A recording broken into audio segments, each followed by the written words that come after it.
ॐ भूर्भुवः स्वः तत्सवितुर्वरेण्यं भर्गो देवस्य धीमहि धियो यो नः प्रचोदयात्। Om Shanti Shanti Shanti.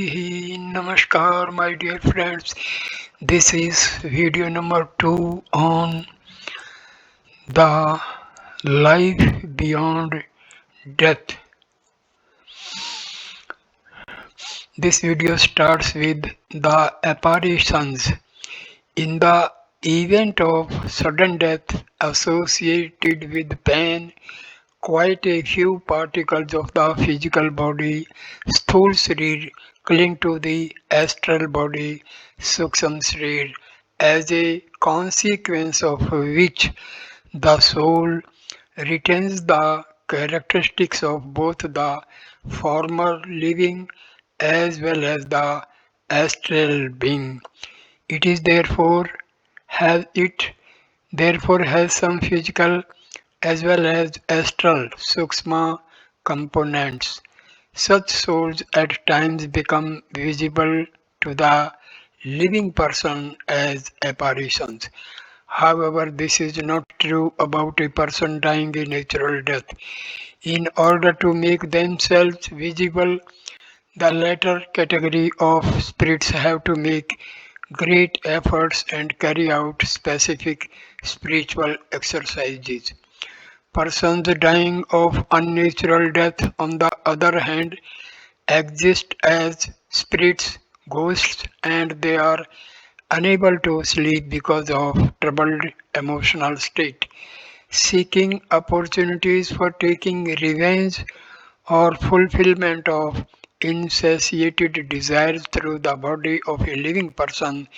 They hover around old peepal trees, caves, ruins, or some reservoir of water. They make their presence felt to the desired person or persons at opportune moments. The exorcists, tantrics bring such spirits under their control with the help of witchcraft and make them work like slaves. The spirits, however, do not work willingly for the exorcist. They remain ever resentful and even kill their captors in unguarded moments. No one likes to be in bondage.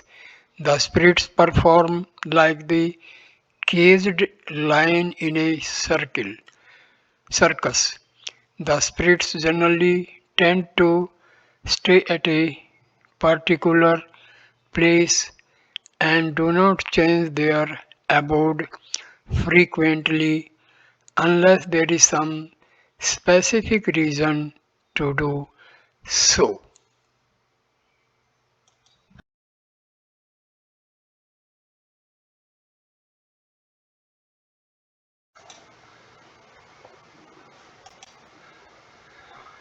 The rest before rebirth.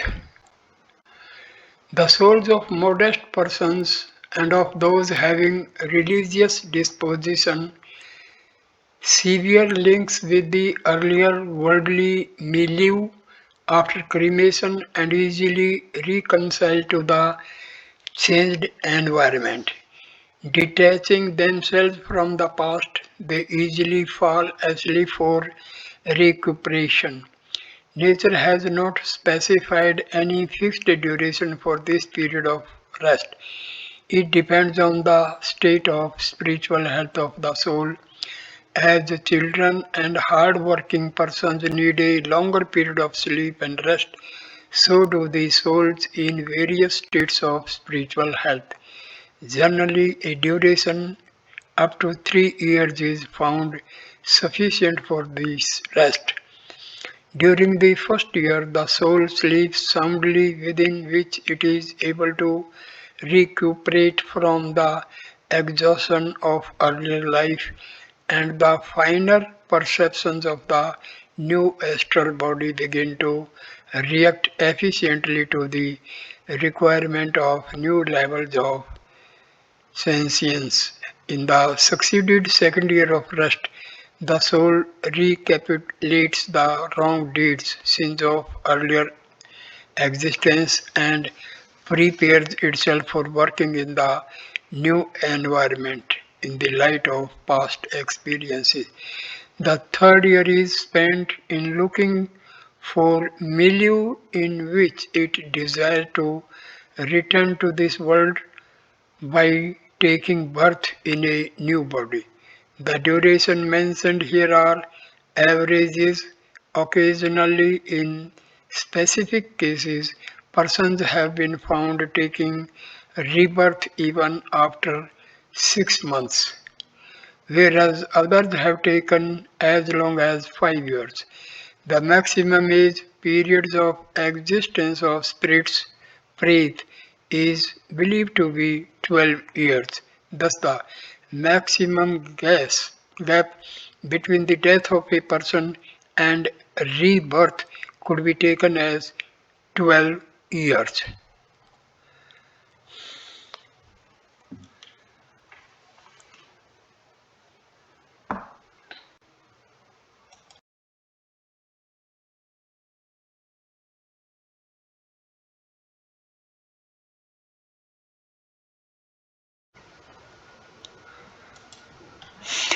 Where is the world beyond? It would soon become clear that the world in which the soul lives after the death in the material world is not a remote existence somewhere far above in the space. We know, for instance, that X rays penetrate through solid objects, whereas for a living person, even a wall restricts movements. Heat and cold to pass through physical barriers to a great extent.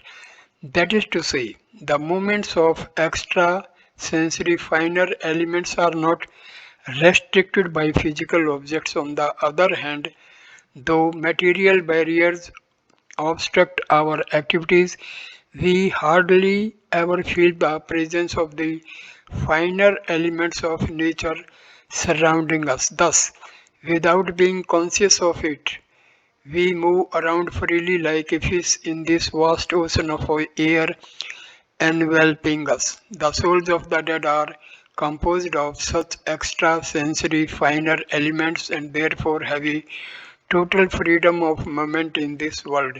The world beyond does not have an existence in some remote part of space.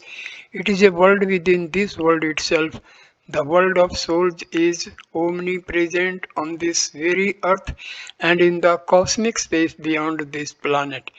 Residents of the other world can choose their abode at will anywhere on earth, in water, on hills, planets, stars, or intervening cosmic space, and make arrangements for their existence according to their convenience. One must be aware that the soul also carries with it the ideas, traits, convictions, and experiences of mortal life. Since while living, man is engaged in many activities of housing, clothing, and food throughout life, habits and convictions pertaining to these functions take deep roots in his psyche, which is an integral part of the soul. It is difficult for a common man to conceptualize a life without a house, food, and clothing. The soul assumes a body from known in the spiritual parlance as Sukshma Sarira. It acquires sense perceptions, indriyas, corresponding to those in use while living according to the totality of convictions of the person whose body it was associated with before death. The habits and convictions also produce virtual house, food and clothes, etc. as desired. The activities of living, eating and wearing clothes are, however, imaginary since a non-material being does not require material conveniences, nor can it make use of them. The souls which assume the state of ghost and spirit, breathe because of strong worldly links choose specific places described later for their stay. In the normal course, the other souls select any place for their living and have no specific choice. The difference in sex is retained, though this too is conceptual in the astral body. The effeminate man and masculine women choose the desired sexual status after a brief period of asexuality, genderlessness. In the succeeding birth, the individual adopts the sex according to this changed outlook. Such events are, however, exceptions to the norm. Generally, very few are interested in changing the gender. In the other world, one becomes free of all physical handicaps of this life. For instance, retarded, crippled, and physically disabled individuals are relieved of their infirmity in the astral body since such shortcomings are possible in the physical existence only. Besides, physical disabilities are temporal and for duration of one life only. They are not carried forward from the preceding life cycle. For this reason, they have no impact on the psyche, which is a component of astral body. In the astral world, whenever desired, a soul can interact with another soul. However, the souls perceive each other only for exchange of thoughts and ideas. This interception, the interperception and telepathic interaction is possible only when the souls themselves intend to do so. Otherwise, they remain totally unaware of presence of each other. This meeting between the two souls takes place as an interaction of two energy norms. During the intercommunication, the souls are indifferent to each other's body forms, since in the astral world these have no relevance whatsoever. Similarly, the name, clothes, and food too being each soul's prerogative and personal conceptions cannot be seen by others. It is, however, possible to know whether one is happy or unhappy, peaceful or troubled from a kind of glow emanating from the astral body. The concepts of heaven or hell discussed later too are soul's own and are invisible to others. Though the astral bodies can communicate with each other in this manner, it is not possible for them to share happiness or sorrow. Some souls prefer to live with the deceased person and relatives and form communities. Such communes, however, exist only in the lower state of astral world. Considering the futility of permanent associations in course of several cycles of life and death, the elevated souls prefer to live in isolation and make solitary endeavor for further enlightenment. The souls do not remain confined to geographical boundaries, nor they are under the command of some superior entities. They are controlled by their own conscience. The spiritual benefits of rites and rituals like Shraddha, Tarpan, etc., and those performed for the dead like placing wreaths or building monuments for the deceased accrue to the dear ones in the world only. These acts of virtue or donations hardly help the souls living in the astral world since they are not performed by the latter. It is an established law of spirituality that fruits of virtue are transferable. Nevertheless, such expressions of gratitude and reciprocations of goodwill by the survivors of the family do provide a sense of contentment to the departed soul. Whenever it is feasible and opportune, it tries to help extrasensory.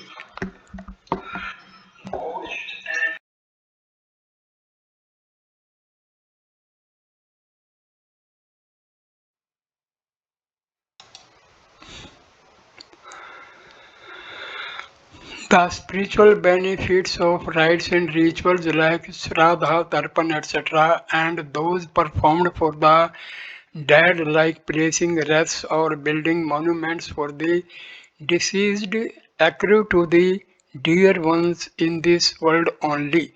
These acts of virtue or donations hardly help the souls living in the astral world, since they are not performed by the latter. It is an established law of spirituality that fruits of virtue are non transferable. Nevertheless, such expressions of gratitude and reciprocation of goodwill by the survivors of the family do provide a sense of contentment to the departed soul. However, it is feasible and opportune. It tries to help extrasensory. For example, by providing an inspiratory thought, the departed souls try to help the former near and dear ones in this manner. Acts of mourning and expressions of sorrow hurt the departed souls. It disturbs their peace. It is therefore advisable to severe feelings of attachment from the dead as early as possible and only pray to God for them to rest in peace.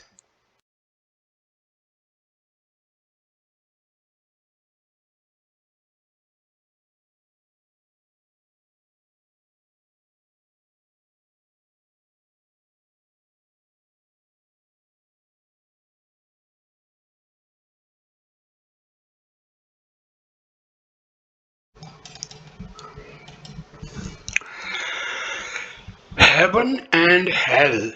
God is very kind and merciful. He has given total freedom to the human beings in this world to find the absolute truth and a state of absolute bliss by following a self-chosen course of action. Neither does God become annoyed with those who commit mistakes, sins, nor does he punish anyone disapprovingly. The individual reaps the fruits of one's own doing.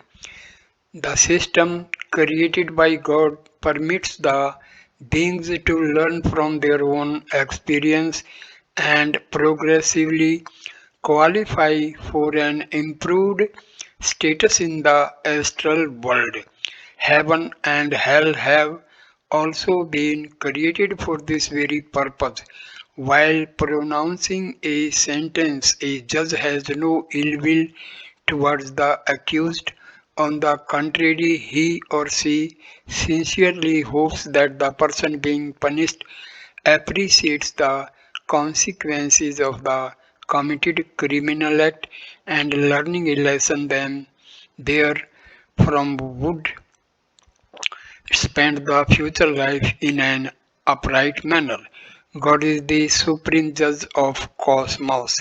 All faiths of the world are unanimous in the view that after death the soul of the dead comes across either heaven or hell.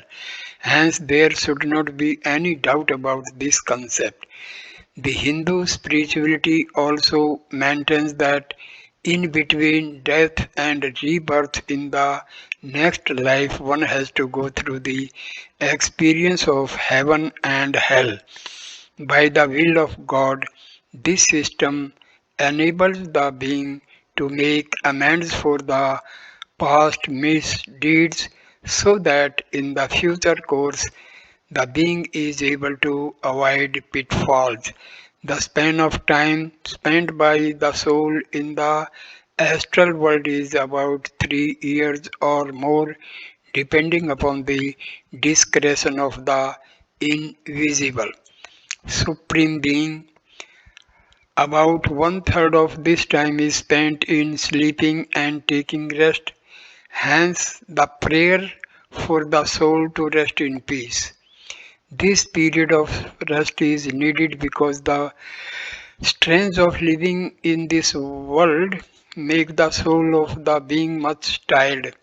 When it comes to take leave of the body at the time of death, the soul is so exhausted that it is more or less unconscious, inactive. Hence, immediately after death, being inactive and devoid of sensitivity, It is not in a position to feel the full impact of the corrective punishment it is due to receive. A patient undergoing surgery under the sedation does not feel any pain. On completion of this initial period of rest, during the next one-third period of its stay in the astral world, the soul awakens with renewed freshness. During this later period, the soul reviews the bad and good deeds it has been associated with while inhabiting the body of the deceased person as heaven or hell. The natural system of divine justice does not punish or reward a person immediately after committal of an act of virtue or sin. There is a time lag between the actions, mental, verbal, physical, and reactions, rewards, and punishments as heaven and hell. As future acquisitions of fruits is ascertained while sowing the seeds. The ultimate reactions, karma, fall of good and bad activities in thoughts, words, and deeds become integrally attached to the soul in concentric layers, which untold one after the other at the appropriate time, like sowing of seeds of different plants which take their own time to mature and bear fruit. Acts of virtue and sin produce the resultant at appropriate time. After the soul awakens, the imprints of various good and bad deeds do not merely remain dormant in the stories of memory. Each of these manifests into a consequential product. In course of our life, we commit so many good and bad deeds which we forget in due course of time. But the soul as a witness to everything within self keeps a meticulous record. For instance, a thief does not listen to the voice of conscience while committing theft. Let us also presume that the stealing goes unnoticed and thereby unpunished in this world, but in the field of soul it is sown as a seed after some time, whereas the theft is erased from the working memory in life. In the file of soul, it is kept as a permanent record. When a seed is sown, it grows into a tree quite different in shape and size. So does an act of sin transform into misery of hell. Hell has been described in a variety of ways in the scriptural literature of various faiths, whereas for Hindus, the description of hell are associated with terms like Kumbipak, Vaitrani, Roro. The Mohammedans know it as Dozak. The writer of this book holds the view that it is possible for each being to have a specific hell of one's own. In this way, all souls could have had a many numbers of hell after death. After each cycle of life and death, and in future will continue to have new hell. It is quite logical since hell has a connotation related to the personal circumstantial view of the individual in life, which obviously differ from person to person. A doctor would feel suffocated in a room filled with filth, whereas a sweeper may hardly take notice of the foul smell. A death sentence which a martyr hears with a smile terrifies others. A sensitive person would find it difficult to forget a minor insult, whereas the most disgraceful treatment given to a thick-skinned person may not create any reaction in later. Therefore, for individuals having different levels of insensitivity, different types of hell would be required. A standard modest of hell would not serve the purpose. Scriptures also mention about the emissaries of death, Yamdut who forcibly drag the soul towards the hell. These so-called messengers of death are not independent beings but are in fact mental images, manas putras created by the soul of the dead itself. In course of the sequential growth of the seeds of activities, karma, the inner self also produces enforcers of divine justice. The lifespan of these divine prosecutors depends upon the period for which the being is required to live in hell. Having accompanied their job, they become extinct. The wardens created for enforcement of punishment to a particular soul do not stay longer to punish someone else.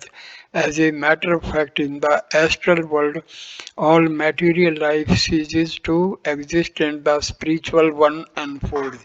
According to spiritual scientists, the conscious mind which dwells on material things dies, but the supraliminal survives. In the latter, it brings to the surface awareness of facts and consequences of activities of life in their true perspective. In this state of mind, the soul becomes totally deprived of the argumentative power of the liar and logician, which in normal course of life justifies each and every action taken by man. The tendency to suppress truth thus leaves the mind altogether. The field within the inner and productive as the conscious mind is while operating for material achievements during life.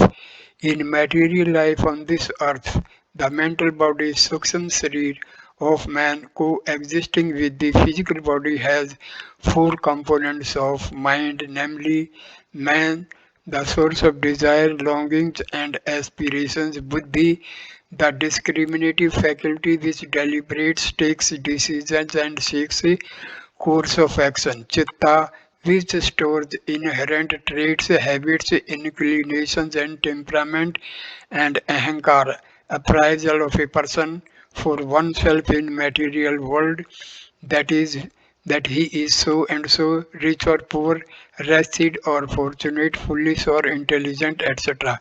When man is physically alive, the mental body remains only partly active, with the first two exterior cells of mind, namely man and buddhi, governing the activities of physical body. The remaining two secret compartments, gupta, mastiska, remain subconscious when man is in the living state. The mesmerist, in fact, puts the external mind, man and buddhi to sleep and give hypnotic suggestions to the inner component, chitta and ahankar, which creates a lifelike physical experience for the subject. For instance, if the subject is told that he or she is swimming, the former actually believes and feels involved in the act of swimming. The same holds true in experience of heaven and hell in the life after death. The internal mind is made to experience the events of hell by autosuggestion, and soul, which is a non-material entity, feels miserable. Thus hell and enforcers of divine justice perceived beyond death do not have an independent existence, nor do there exist independent courts of law for divine justice and related office personnel. Innumerable living beings die at each moment. Rendering justice to them would require a huge complex establishment. There is absolutely no feasibility of such a complex setup for dealing with innumerable living beings of this cosmos. The scriptures mention that Yam is the deity who takes a decision on allotting heaven or hell to the soul of the dead on the basis of the record of its good or bad deeds. maintained by Chitragupta in his code. In Sanskrit dictionary, Yama stands for disciplining one's own self, and Chitragupta stands for the Chitta, which is secret or hidden.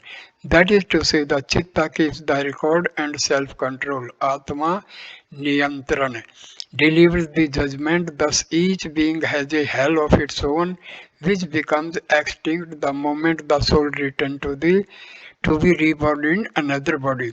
When the resultant of sins deeply ingrained in the psyche becomes illumined, the soul is forced to take cognizance of them. Let us try to understand the concept of Yamduts. The emissaries of death, attracted by fire, a month appears forcibly drawn towards it by some independent entity. Though this sect is simply self-immolation. Similarly, when the astral body is brought to divine justice and undergoes punishment on its own, it has the impression of being forced to do so by aliens. The deliverers of divine justice would naturally appear in form, shape, complexion, and description conforming to the faith and religious belief to which the person subscribed while living. They would also converse with the soul of the dead in its own language. The enforcers of divine justice may also be conceptualized as the effulgence of sanskars ka page, uncovered on death, which necessarily confront the soul, whether it likes it or not. Who would like to accept and face results of one's own misdeeds in order to punish and reform itself? The inner self produces an exclusive hell within, wherein traits accumulated from activities of previous life becomes personified as living images, and soul is subjected to torment, anguish, and humiliation. The inferno creates a lifeline perception of physical suffering, such as being roasted, or an intense experience of remorse, mortification, and embarrassment.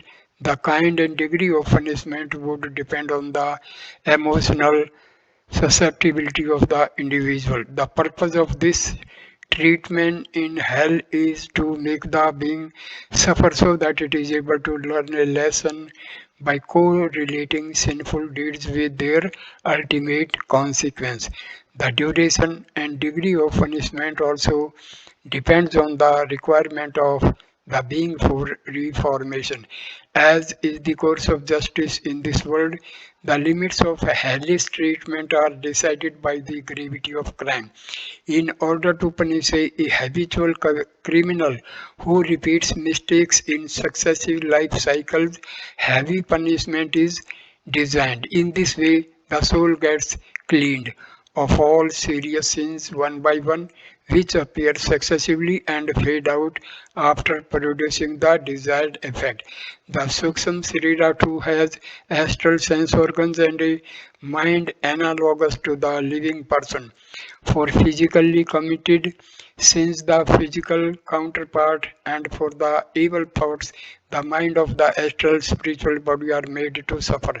On our on ever eating or consuming bad food, the person himself suffers for his folly.